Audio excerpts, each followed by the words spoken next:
Shalom saudara-saudaraku, ayat Lexio Divina kita hari ini dari Matius 4 ayat 23. Di Galilea, Yesus berkeliling di seluruh negeri dan mengajar di rumah-rumah ibadat. Ia memberitakan kabar baik bahwa Allah akan memerintah dan ia juga menyembuhkan orang-orang yang sakit dan cacat. Pelayanan-pelayanan yang dikerjakan Kristus adalah pelayanan-pelayanan yang dikerjakan oleh gereja di sepanjang zaman dan di berbagai tempat. Jika berbicara tentang gereja, maka gereja itu adalah kita semua, orang-orang yang percaya kepada Yesus Kristus. Cara Tuhan Yesus memperkenalkan kerajaan Allah dan bagaimana Allah memerintah adalah dengan berkeliling memberitakan Injil, tetapi tetap dalam rumah-rumah ibadat. Rumah ibadat yang dimaksud adalah sinagog-sinagog. Menurut Misna, sebuah sinagog atau rumah ibadat bisa didirikan di mana ada 10 laki-laki Yahudi tinggal bersama. Talmud Yerusalem mencatat bahwa sebelum penghancuran Yerusalem pada tahun 70 Masehi ada 480 sinagog yang berfungsi di Yerusalem. Talmud Babel mengatakan ada 394 sinagog. Jadi dari data ini, rumah-rumah ibadat atau sinagog itu banyak sekali. Nah, Yesus Kristus berkeliling memberitakan Injil Kerajaan Allah itu ya di sinagog-sinagog ini. Sinagog dipimpin oleh kepala-kepala atau pejabat-pejabat. Tanggung jawab para pemimpin ini, yaitu kepala-kepala atau pejabat-pejabat sinagog ini, adalah untuk mengatur pelayanan dan menjaga ketertiban ibadah.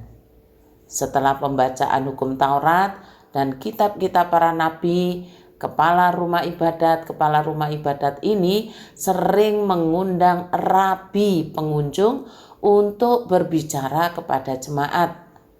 Kebiasaan ini memberi Yesus dan para rasulnya kesempatan untuk berbicara kepada orang banyak dan menerangkan tentang kerajaan Allah melalui Mesias yang dijanjikan. Tuhan Yesus tidak hanya berkhotbah dan mengajar, tetapi ia juga melenyapkan segala penyakit dan kelemahan di antara bangsa itu. Mujizat-mujizat Yesus adalah bagian dari apa yang membedakan dia dari Yohanes Pembaptis.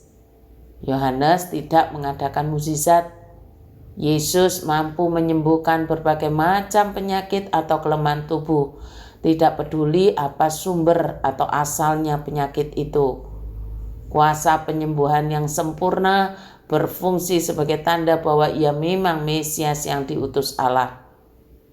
Sebagai akibat langsung dari mujizat-mujizat ini, ketenaran Yesus tersebar di seluruh Syria. Ketenaran Yesus menyebabkan orang-orang dari seluruh wilayah itu membawa kerabat mereka yang sakit dan berpenyakit kepada Dia, termasuk orang-orang kerasukan setan, sakit ayan, yang lumpuh, dan berbagai penyakit lainnya. Berbagai orang ini kemungkinan besar disebut hanya untuk menunjukkan bahwa Yesus memiliki kuasa atas segala macam keadaan dan kemampuannya untuk menyembuhkan yang tidak terbatas. Hasil lain dari popularitas Yesus adalah bahwa banyak orang mulai mengikut Dia kemana saja Ia pergi.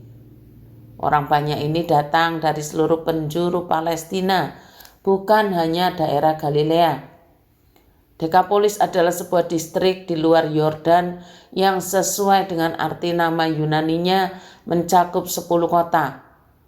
Kota-kota Helenistik ini diidentifikasi oleh penatua Pliny sebagai Damaskus, Philadelphia, Ravenna, Sitopolis atau Betsean, Gadara, Hippos, Dean, Pela, Gerasa, dan Kanata. Seluruh Dekapolis itu umumnya diyakini dihuni oleh para veteran dari pasukan Alexander yang Agung yang membantu mempertahankan budaya utama Yunani. Jadi pelayanan Kristus saat itu dirinya belum dikenal sampai akhirnya terkenal. Yang paling utama adalah mengajar di rumah-rumah ibadat, memberitakan kabar baik atau Injil bahwa Allah akan memerintah. Tetapi ada pelayanan lain yang melekat dengan pemberitaan Injil, yaitu ia menyembuhkan orang-orang yang sakit dan cacat. Pelayanan-pelayanan Kristus menjadi pola yang benar bagi gereja di masa sekarang dan selamanya. Gereja yang benar adalah gereja yang memberitakan Kristus, memberitakan Injil, supaya Kristus yang dikenal, Kristus yang terkenal, bukan diri kita, bukan maunya kita yang terkenal. Dan pada saat yang bersamaan, ada pelayanan-pelayanan sosial yang harus dilakukan sesuai dengan kebutuhan pada saat itu. Marilah kita menjadi gereja yang sehat, gereja yang berpusat pada Tuhan Yesus Kristus, gereja yang memberitakan Kristus, gereja yang memberitakan Injil. Pekerjaan memberitakan tentang Kristus adalah menjadi hak istimewa kita sebagai murid-murid Kristus. Pekerjaan pelayanan memberitakan Injil adalah sebuah kepercayaan yang diberikan khusus bagi murid-muridnya. Mari kita kerjakan dengan gembira. Pertama-tama kepada orang-orang di sekeliling kita, dalam lingkungan pekerjaan kita. Buatlah mereka yang ada di sekitar hidupmu menyaksikan Kristus, menyaksikan Injil. Kenalkan kebaikan Kristus, beritakan kemurahannya, lakukan pelayanan sosial yang diperlukan.